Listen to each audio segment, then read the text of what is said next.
Le diagnostic injecteur ne doit vraiment pas être pris à la légère. C'est un composant qui coûte cher et qui est très difficile à démonter sur le véhicule parce que toujours collé dans la culasse. Quand on change un injecteur, c'est parce qu'on sait qu'il est défectueux. Donc on va voir ensemble le diagnostic qu'il faut réaliser sur un injecteur sur cette Peugeot 207 1.6 HDI. Voici de retour sur le véhicule.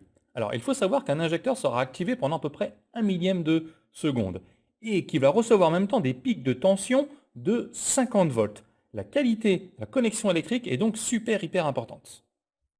Donc l'absence d'huile, d'eau, de corrosion est à contrôler à l'intérieur du connecteur, tout comme les contacts que je teste ici avec une cosse mâle.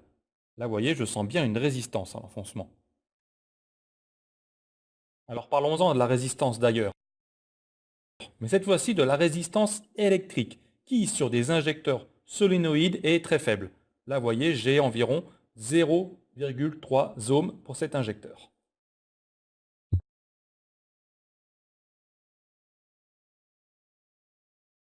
Il faut bien garder en tête une chose très importante.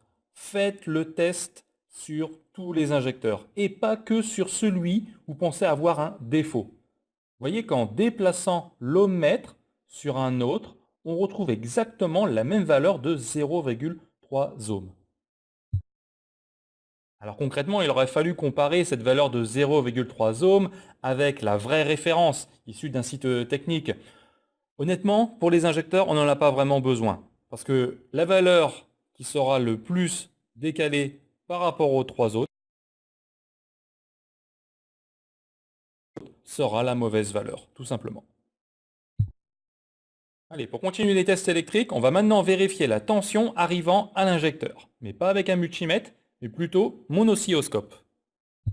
Alors c'est parti, je branche les pointes de mesure dans le connecteur à l'arrière. Je prends soin bien sûr de ne pas abîmer le joint qui est juste derrière. Et voilà ce que ça donne.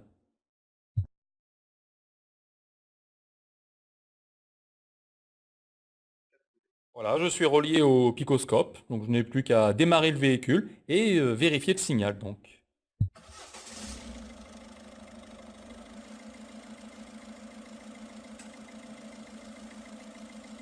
Alors on peut découper la forme du signal en trois phases, hein. La première elle est ici, avec cette impulsion là à 50 volts.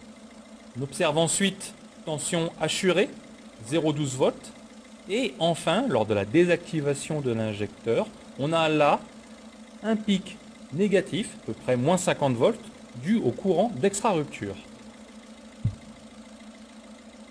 Encore une fois, faites absolument ce test sur tous les autres injecteurs pour vérifier que tous les injecteurs reçoivent tous le même signal. Autrement, un problème électrique serait décelé donc sur le signal différent des trois autres.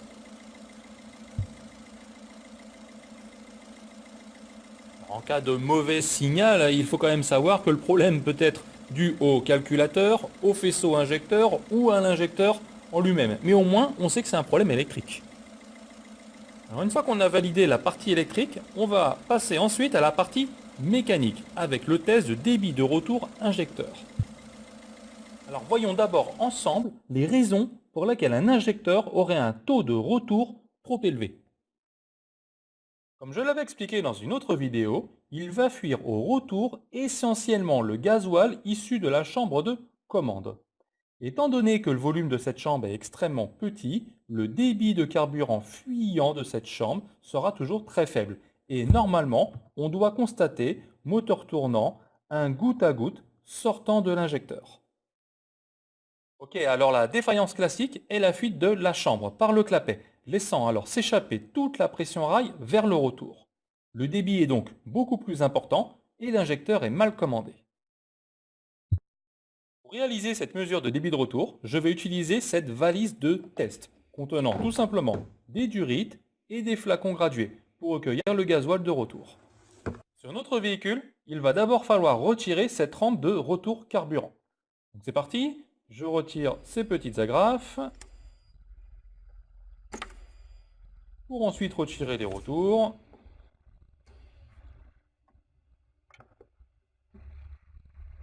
Et là, la rampe complète est débranchée.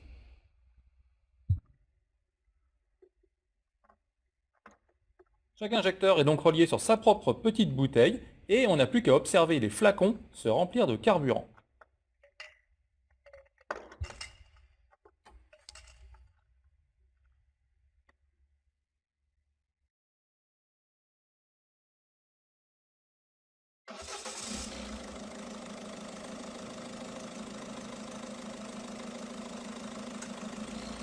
Vous voyez, on voit bien dans le tuyau le gasoil qui monte jusqu'à la petite bouteille.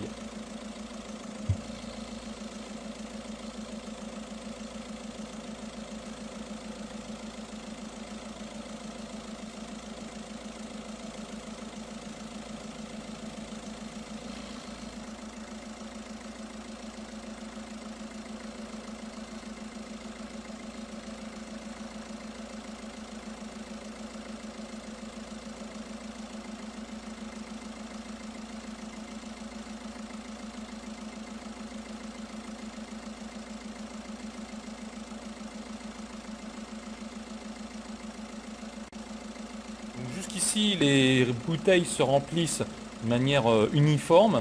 Donc je vais mettre un petit peu plus de régime de manière à augmenter la pression rail.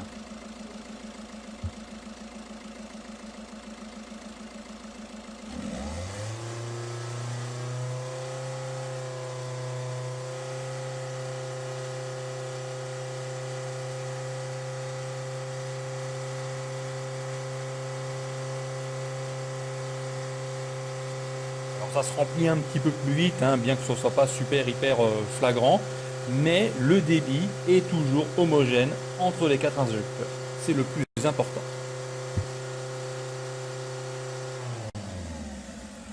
Alors j'arrête le test car aucun injecteur ne se distingue vraiment d'un autre.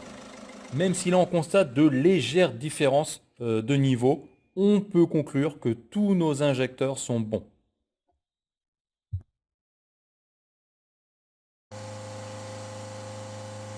Pour vous montrer ce qui va se passer si un injecteur est défectueux, j'ai ici réalisé la même mesure et comme vous pouvez le constater à la fin du test, l'injecteur 3 est vraiment très décalé par rapport aux autres. Il est donc à changer.